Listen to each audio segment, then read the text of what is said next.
Hello everyone, welcome back to another episode of the Success Academy. I'm here with Abhishek once again, and today we are going to focus on a couple of things that will help you speak clearly, more powerfully and confidently.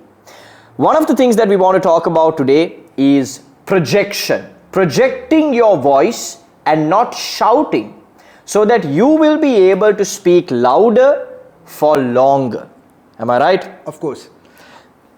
Should I start or would you like to say? No, go for it. Like you said, I think the most important point there is what you just mentioned right now, the difference between projecting and shouting, okay?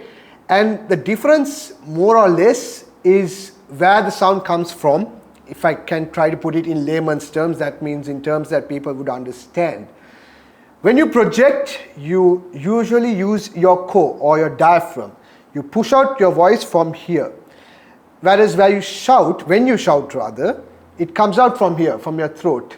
And that is very risky because you run the risk, you might end up damaging your vocal cords. And that is not really great when it comes to the long run. You might damage your voice, it might affect your public speaking career if you have one down the line. So projection comes down to using your diaphragm, your core, and pushing your voice out from here, as opposed to using your vocal cords and straining them just to get, to be heard towards the end.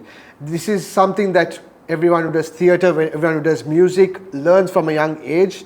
You learn to use your core, you learn to push out your voice from here, and it's a tool that is very effective because you also learn to preserve your voice and use it in a more effective manner. And the beautiful thing when you project your voice is that you can sustain your voice for longer. Exactly. Now, even if you take this filming shoot day that we have been doing so far, we have been filming for close to 5 hours now, and our voice is still intact. We are able to speak clearly. We are able to sustain even for the next 3-4 hours. I mean, today evening I have a class, I have a 2-hour class. Let me ask you a question. Have you drunk water? I have drunk water. I have been drinking water. Okay, that's good. But for me personally, I find that even without drinking water, it's not recommended.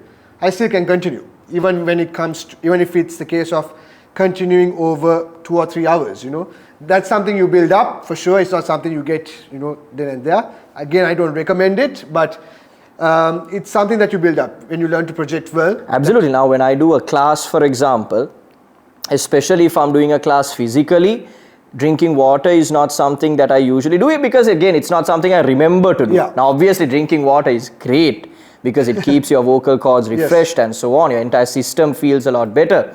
But even without it, you can still sustain your voice. That's the key point that we need to mention. Doesn't mean that you should wait without drinking water. Absolutely. But the ability to continue, whether you have water or not, it's something, like I said, you build up the ability to speak for long hours in a sustained manner, in a way that's clear and concise as well. I actually have a good example to bring in, or story rather. So in 2018, you and I acted together for the Inter-School Shakespeare drama competition. And I remember, so I was on stage for the entire 30 minutes of that show. And it was a role that required me to be really loud, pompous, flamboyant as a character. So I was constantly shouting on stage because I wanted to be heard and I wanted to put off a great performance.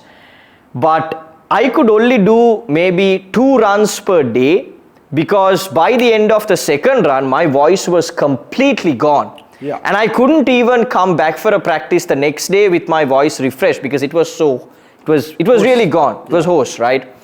But then we got a vocal trainer in.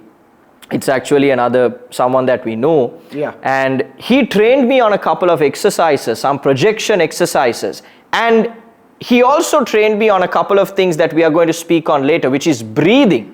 He fixed my projection and he fixed my breathing, and I was able to do multiple run-throughs after that and not lose my voice a single practice following that coaching. Yeah. And I only did this for about a couple of days. Yeah. I of course kept practicing it, but once I started doing a few effective exercises, I was able to sustain my voice for a lot longer.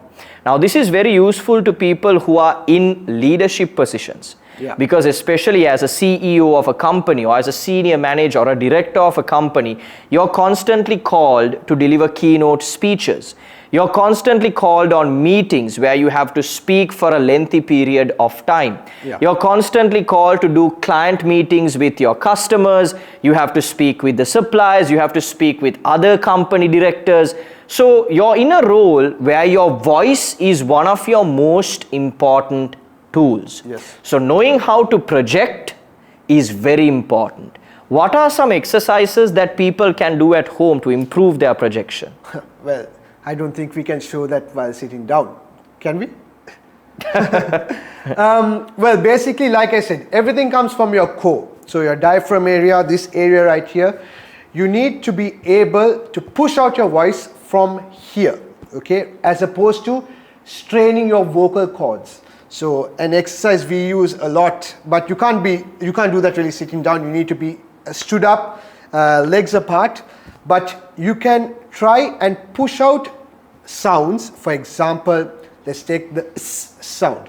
So when you push out, you try and push out the sound from here. So S, S. You try to push out that noise from here. You can do that with multiple sounds when it comes, I don't know, you can try sh, for example, sh, sh. So this is something that we use a lot. He and I have used it on multiple occasions to help project our voice. There are, of course, the other exercises that we use, which probably we can't show here, but that's a good starter, I would say. Absolutely. And one other exercise that you can do, again, this is focused on your articulation as well as your projection, is you can use a pencil. That's a very good You exercise. put it between your teeth and then you try to bite on each word as you speak. Now, it's very tough to sound clear when you're doing this. So if you focus on improving your clarity, then your articulation improves. But at the same time, if you push that each word from your diaphragm, your projection improves as a benefit of that as well. 100%. The next thing that you can work on is your breathing. What are some of the benefits of learning how to breathe properly, especially when you're speaking? Breathing is, for me, I would say one of the most important things. It goes without saying, you need to breathe to live. You know, you need oxygen. Controlling your breathing, first of all, helps you to be calm, and it helps you to actually control the way your voice comes out. When I do practices with the students we work with, or anyone for that matter, I always tell them to focus on their breathing. First of all, to make them calm, whether it's to hit a high note or whether it's to, give out a line, because you can control your voice with your breathing. It is key, in terms of how you deliver your line, how you sing a note. Without breathing, without having a proper breathing technique, you might not be as effective when it comes to speaking out, or whether it's singing something or anything that's regarded to performances. It helps you to be calm. That's the main thing, I would say. It's always good. And when you have a good breathing technique, you open up your potential when it comes to either singing or speaking. Which is why I always focus on breathing techniques, things like holding your breath for at least 10 seconds, or singing a note. Because to be able to control your breath and deliver lines will help you in your range as well. Maybe if you learn to have good breathing technique, you can continue saying a bunch of lines, a bunch of sentences at one go without having to break them up. That comes in handy as well, to not have a broken up story. So there are a bunch of positives with having good controlled breathing. What are some of the breathing exercises that people can do at home? Maybe 2 exercises that anyone can do to improve their breathing as they speak. Good point. First of all, it's always good to take in deep breaths, breathe in, breathe out, breathe in, breathe out. It might sound childish, but it's very good to calm yourself down. Then, like I said, you can do things where you breathe in and you sing a note. Any note that comes to mind, it doesn't even have to be on key. You try and hold as much as possible, and once your breath runs out, you stop singing.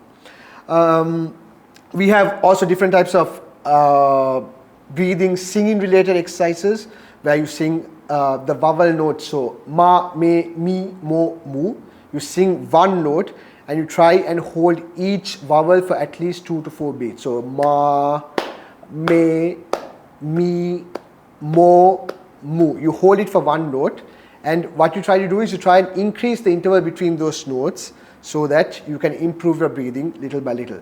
So those are 1 or 2 exercises that you can do. But general breathing, you breathe in, breathe out, breathe in and hold a note as long as possible. Things like that, simple stuff. And learning how to control your breathing while saying lines. You can always take one particular line and try to figure out where you can breathe to break it up, and you try different things and you try to be as effective as possible. There's no right and wrong. Everyone has different techniques. I use a different technique to another singer who might use a different technique. Same with someone who speaks. There's no right and wrong as long as you find something that's effective. But managing to control your breath is very important. Absolutely. So guys, in this video we discussed the importance of projection, and we discussed a couple of exercises to improve projection. We also looked at proper breathing techniques to help you speak more clearly, and we discussed a few breathing exercises as well. So these are things that you can practically implement if you want to become a better speaker. So till our next video, keep practicing.